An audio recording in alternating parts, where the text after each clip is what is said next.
Hello, I'm Frank Hanaway, and welcome to Big Journey, Small Steps. Well, my mother has now been residing in her assisted living home for a week, and it's going really, really well. And my job has changed, and I'm not quite sure what to do with myself. I think I mentioned before people over the past 3 years. I finished teaching 3 years ago, almost exactly, and and retired. And everybody would say, "Oh, how are you enjoying retirement?" And I would look at them so funny because I was 24/7 caregiver for an Alzheimer's patient. Gee, what a great retirement plan you've got, Frank. So, which I didn't regret, but I was always just sort of amazed. People would say, "Oh yeah, but isn't retirement great?" And I'm like, so today, for the first time, I started thinking, I'm retired, and what am I going to do with this time? And how am I going to handle my new position? So let me tell you a little bit about what's going on. So mom has a keyboard over there. And I go over there and find her practicing, which she hasn't done in ages and ages, or playing. She gave a piano lesson there today. Janet took her on Monday to Bible study. We're going to go play at Sam Williams Center on Friday, and Janet's going to go with me. And she's just like having a pretty much what her normal life was before she went in the hospital. Except that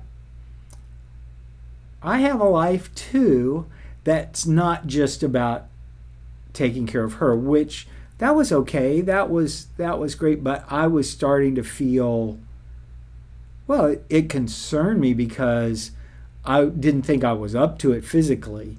And it's so interesting still when I go over to see her.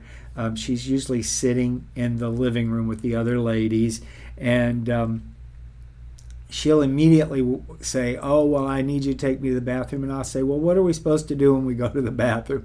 And before you can get that out of your mouth in the place where we're staying, because they're just a few feet away, somebody's in there ready to take her to the bathroom. Nobody ever says, "Well, I'll get to it in a minute." Nobody ever says, well, in rehab and in the hospital, you had to find somebody. So that never happens where she's staying. And so I really am able to take care of myself, take care of my back and not get hurt. And I get to enjoy her for the most part. It's just really different.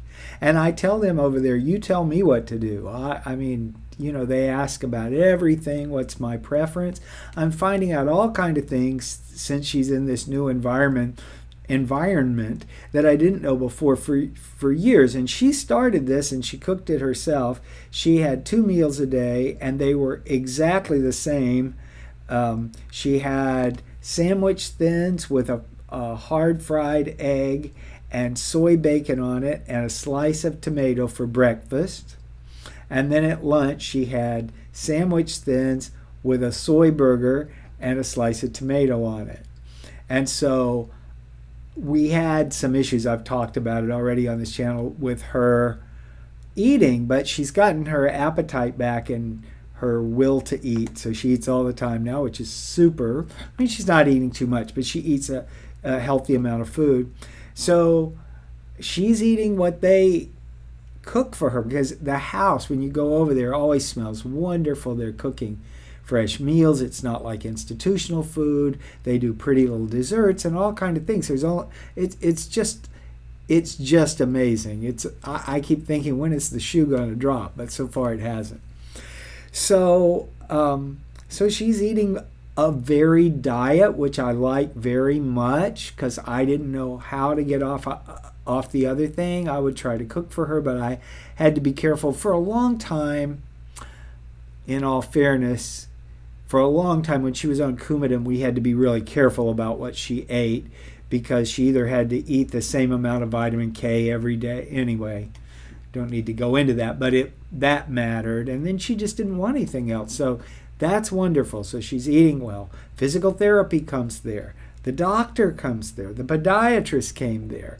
It's just amazing. My cousin, who takes piano lessons from my mother, had her first lesson in 3 months from my mother today on the keyboard over at the home. And it turns out that my cousin's mother was in this same home. And also another one of our relatives who's my cousin and her aunt. It's a long story. Anyway, so life is really good, and sometimes I just kind of look at myself. So I've discovered that I can get in the car and go anywhere I want, whenever I want.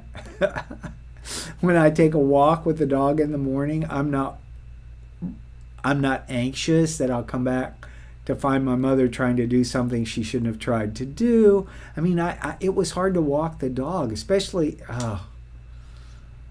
So I think we're on the way up here, and I'm certainly enjoying it. We've made new friends and the people that are taking care of her. It's a lovely time. It's a lovely time. So that's all. I just wanted to keep you up to date on what's going on with Mom at her new home, and what's going on with me. Sissy Soup is coming back. I went sissy shopping today, and I went. There's actually a hippie store in the mall in Brandon, and I got a caftan done in Indian textile, and I got another kind of flowy piece. It's great for sissy, so that was kind of fun. Yeah, it's really interesting. So I still go every day to see my mother. I don't stay a long time because she's busy. And I don't think she wants me there. She wants to know I'm there, but she doesn't want me there all the time. And she does talk sometimes about coming home, but every time she says that, I say, well, this is your home. And she says, that's right, isn't it? And so we're getting there, and they love her. She's very easy, honestly, for an Alzheimer's patient. If you got a strong back and you don't take her occasional stubbornness too seriously, everything just goes fine. Goes very well. Well, thank you for caring enough to spend time with me today. From the bottom of my heart, I wish you peace and joy.